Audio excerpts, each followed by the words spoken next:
읽으신 말씀 중심으로 해서 도리어 기쁨이 되리라는 제목으로 우리 말씀을 통해 큰 은혜 받게 되기를 간절히 소망합니다. 우리 좌우분에게 좀 이렇게 고백했으면 좋겠습니다. 우리 믿음을 담아서 이렇게 고백합시다. 우리 주님 부활하셨습니다.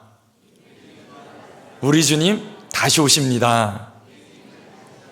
네, 오늘 이 말씀이 사실은 말씀의 큰 주제입니다.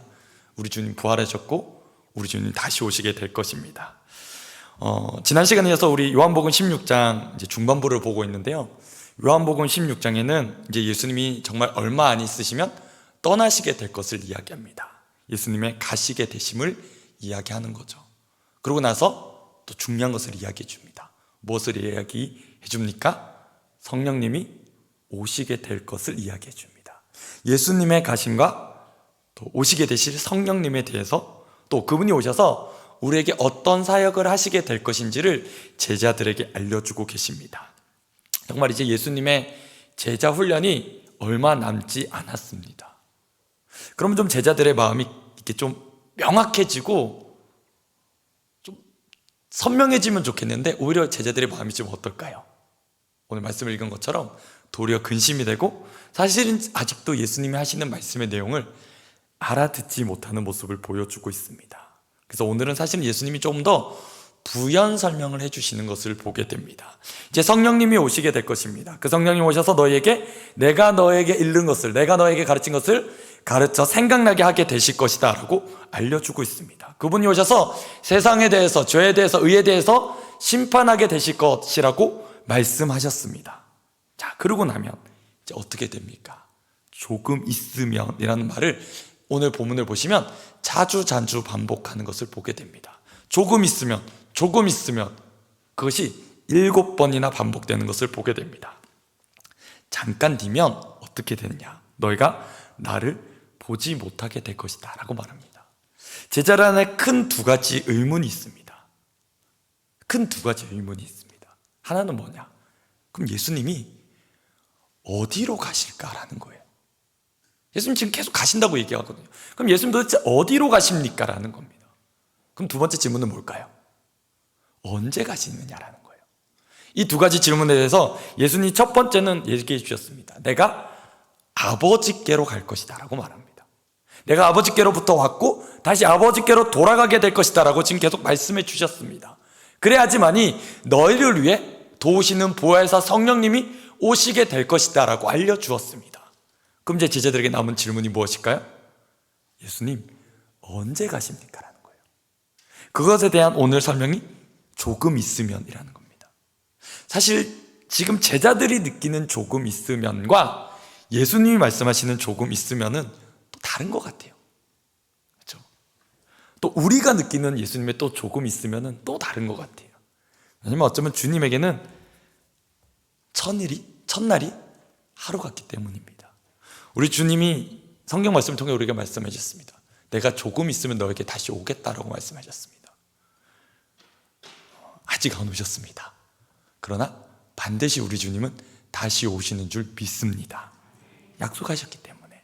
우리 주님이 얘기하십니다. 조금 있으면 너희가 나를 보리라, 또 조금 있으면 나를 보지 못하리라 라고 말합니다. 그럼 도대체 주님이 조금 있으면 이라고 말씀하신 것이 무슨 말입니까? 무엇을 말씀하시는 겁니까? 우리는 잘 알지 못하겠습니다.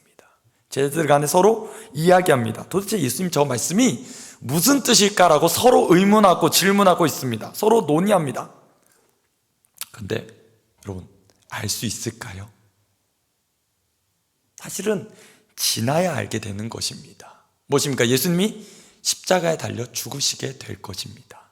조금 있으면 예수님을 보지 못하는 것이 무엇입니까? 예수님이 십자가에 달려서 이제 육신으로는 제자들과 떨어지게 되시는 것을 얘기합니다. 그리고 조금 있으면 또 보게 되는 것은 무엇입니까? 그 예수님이 죽은 지 사흘 만에 죽은 자 가운데서 부활하시게 될 것을 이야기합니다. 그러고 나서 제자들과 함께 40일 동안 이 땅 가운데 계시고 나서 이제 어떻게 되십니까? 정말로 이제 제자들과 떠나셔서 승천하시게 되는 것을 이야기합니다. 자, 이 이야기는 우리가 너무나 성경을 이제 이 신약 시대를 통해 알고 있습니다. 그러면 우리는 어떻게 해야 될까라는 겁니다. 저와 여러분은 어떻게 하겠습니까? 조금 있으면 예수님을 볼 수 있습니다. 우리가 생각하는 시간은 아니겠지만 주님 말씀하신 것처럼 조금 있으면 우리는 다시 주님을 배우게 될 줄 믿습니다. 그러면 우리는 어떻게 기다려야 될까요? 여러분, 제자들에게 하신 말씀이 이렇습니다. 20절 말씀입니다. 볼까요? 내가 진실로 진실로 너희에게 이르노니 너희는 곡하고 애통하겠으나 세상은 기뻐하리라. 너희는 근심하겠으나 너희 근심이 도리어 기쁨이 되리라. 오늘 하루 종일 말씀을 곰곰이 생각해 봅니다. 되게 어렵더라고요. 왜요? 여러분 보십시오. 예수님이 떠나시고 나면 제자들이 겪는 마음은 곡하고 애통하는 것입니다. 결코 좋은 마음이 아닙니다. 왜일까요? 우리 주님이 안 보이시니까요. 그렇게 믿고 따랐던 우리 주님이 눈에 안 보이는 거예요. 그러니까 어떻습니까? 곡하고 애통합니다. 우리 주님 보고 싶은데 안 보이시는 거예요. 자, 그런데 반해서 여러분 대조적으로 보십시오. 제자들은 곡하고 애통합니다. 근데 세상은 어떻다고 말합니까? 세상은 기뻐한대요. 되게 열받더라고요. 왜 우리와 같이 마음을 못 해주지? 왜 제자들은 곡하고 애통하는데 세상은 왜 기뻐할까라는 겁니다.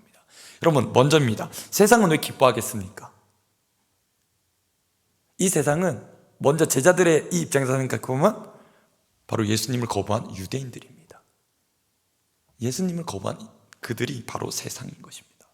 그들은 어떻습니까? 예수 그리스도를 십자가에 못 박음으로 자기들이 이겼노라고 생각할 것입니다. 그들 안에 조종하고 있는 바로 어둠의 영일 것입니다. 그 세상은 예수 그리스도를 십자가에 못 박았기 때문에 자기가 이겼노라고 생각할 것입니다. 그래서 어떻게 합니까? 기뻐합니다. 근데 그 예수 그리스도의 십자가를 보면서 제자들은 어떨까요? 아, 이제 예수님이 이제 우리를 떠나시고 우리와 함께하지 않는구나라는 그 좌절과 그 애통한 마음을 느끼게 될 것입니다. 그런데 거기가 끝이 아니라는 겁니다. 여러분, 너희가 근심하겠으나, 오늘 말씀의 제목입니다. 너희 근심이 도리어 무엇이 된다고 말씀합니까? 도리어 기쁨이 되리라. 우리 주님 부활하셨습니다. 여러분, 세상 사람들은 이 말 한마디가 정말 허황되게 느껴질 것입니다. 야, 사람이 부활한다고? 야, 사람이 죽었는데 기절한 것도 아니고 죽었는데 다시 살아났다고? 그럼 말도 안 되는 걸 너희는 믿니? 야, 그런 거는 그냥 예수쟁이들이 지어낸 거야. 목사들이 지어낸 거라고 말합니다. 여러분, 그런데 우리는 이 말씀에 목숨을 겁니다. 내가 주를 부인하지 않겠노라고. 우리 주님의 부활하심을 우리는 결코 부인할 수 없습니다. 여러분 보십시오. 우리는 근심합니다. 그런데 그 근심이 도리어 기쁨이 되게 하십니다. 공의의 말씀을 오늘 하루 종일 묵상하면서 그런 생각이 듭니다.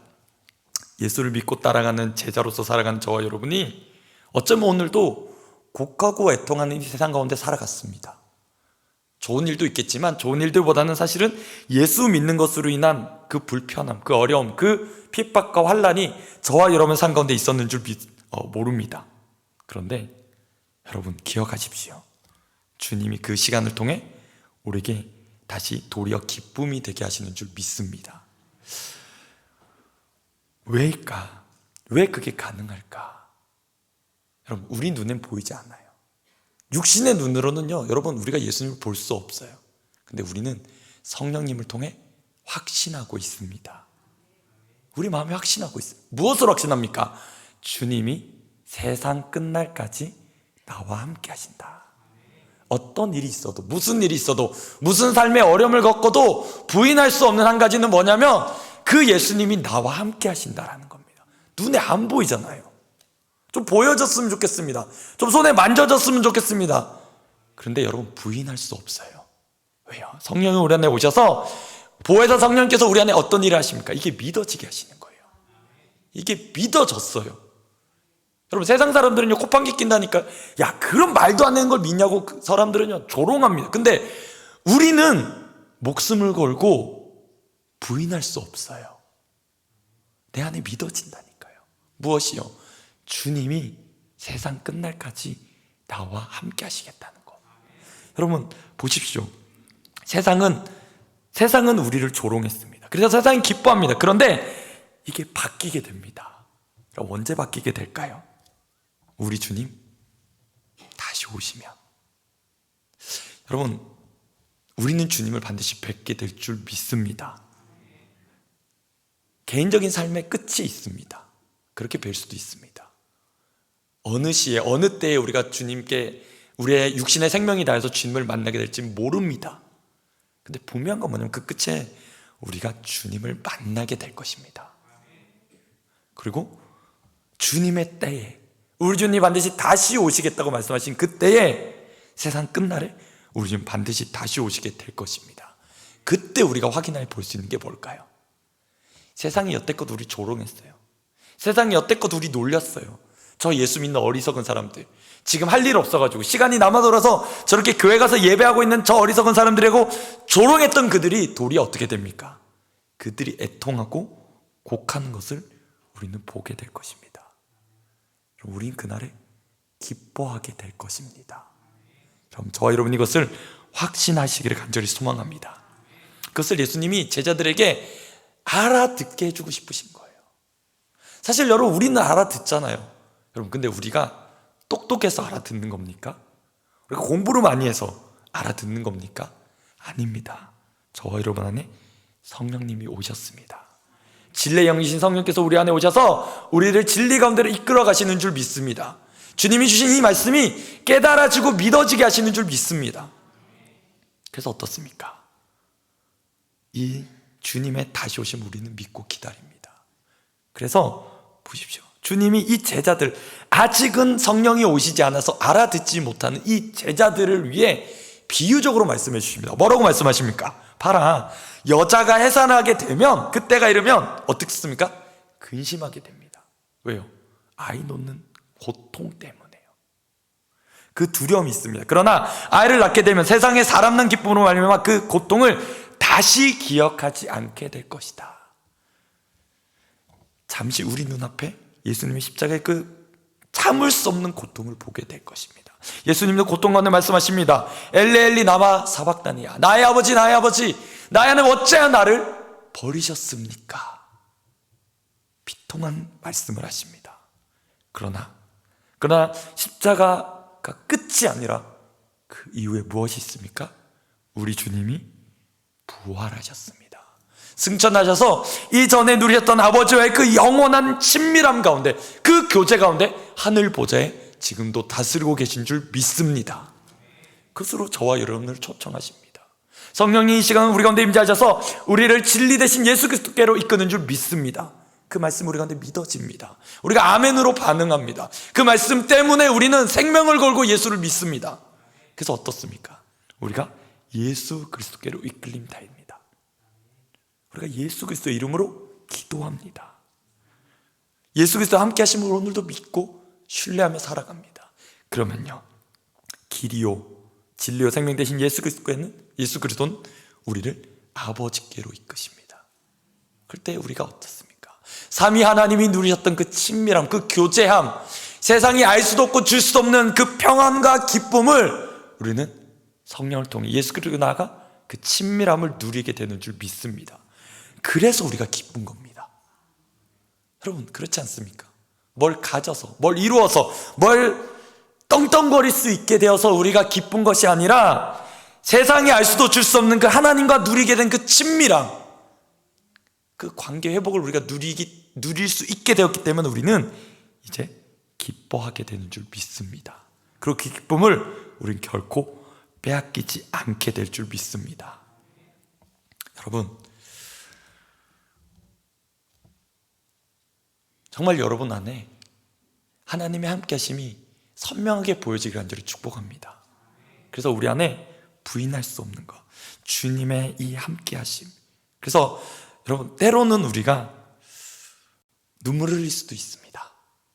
때로는 세상이 그 조롱하는 소리 때문에 마음 상할 수도 있고 속 상할 수도 있습니다. 그러나 기억하십시오. 우리 주님이 이렇게 말씀해 주셨습니다. 22절 말씀이요, 내가 다시 너희를 보리니. 저는 이 말씀에 오늘 계속 눈길이 가더라고요. 다른 많은 구절들이 있었는데 계속 눈길이 갔던 게 이 구절이었습니다. 왜냐하면 맞아, 주님이 다시 나를 봐주시면, 그 부활하신 주님이 지금 영으로 우리 가운데 함께 계신데 그 주님이 나를 봐주시면, 그리고 내가 그 주님께 시선을 두면 그럼 어떻게 될까요? 우리 마음이 기뻐하게 됩니다. 다른 게 있어서가 아닙니다. 다른 위로가 있어서가 아닙니다. 그 주님으로 인하여서 우리 마음이 다시 회복되게 되는 줄 믿습니다. 히브리서 13장 8절 말씀입니다. 예수 그리스도는 어제나 오늘이나 영원토록 동일하시느니라. 여러분, 그런데 기억하십시오. 우리에게 찾아오신 그 주님은 어제나 오늘이라 동일하심. 그러나 그 주님을 알아가는 우리는 날마다 주님을 더 깊이 알아가시기를 간절히 축복합니다. 어제와 다르게 오늘도 주님을 더 깊이 만났으면 좋겠습니다. 더 깊이 주님과 친밀함의 시간들을 가지셨으면 좋겠습니다. 그럼에도 불구하고 우리의 삶의 어려움과 삶 가운데 영원토록 변함없으셨던 그 주님, 언제나 우리의 삶에 신실하게 찾아오시며 너가 어떤 일이 있어도, 어떤 어려운 일이 있어도, 때로 어떤 마음이 무너질 일이 있어도 내가 너를 떠나지 아니하고 너와 함께 하겠다 말씀하신 주님. 주님이 그래서 우리에게 세상이 줄 수 없는 기쁨과 평안함으로 채워주신 줄 믿습니다. 예배당을 나가면서 저와 여러분이 그런 마음으로 돌아가시기를 간절히 축복합니다. 이전에 누리지 못했던, 정말 이 밤에 주님 더 알게 되기를 소망합니다. 주님, 우리가 근심하는 자같이 근심 가운데 이 시간 나왔다면, 때로는 곡하고 애통하는 것으로 나왔다면 돌아갈 때 하나님, 이것이 바뀌게 되기를 원합니다. 도리어 기쁨이 되게 하신 하나님. 무엇 때문에요? 주님의 함께 하심. 뿐만 아니라 성령이 우리 안에 거하셔서 우리 안에 증거해 주십니다. 지난 본문 통해서 본다면 성령이 우리 안에 계속적으로 증언해 주십니다. 우리 안에 예수 그리스도의 영이 계시다고. 그걸 통해 너는 예수 그리스도가 믿어지게 되었다고. 이제 세상과 구별된 자로서 너는 이제 하나님의 자녀가 되었다고. 예수 그리스도를 믿고 따르는 제자의 삶을 살 수 있게 되었는, 내가 너를 돕겠다고 말씀하시는 그 주님이 우리 안에 거하시는 줄 믿습니다.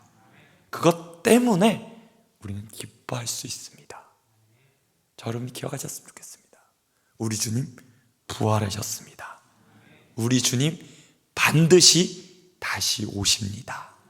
그 주님 배울 때 저와 여러분 어떤 마음으로, 어떤 모습으로 배웠으면 좋겠습니까? 그게 깨어있는 것 같아요. 그게 정말 살아있는 성도의 삶인 줄 믿습니다. 이 말씀 기억하면서 우리 함께 찬양했으면 좋겠습니다. 나의 소망 되신 주님. 전 찬양 가사 말미에 나왔던 이 가사,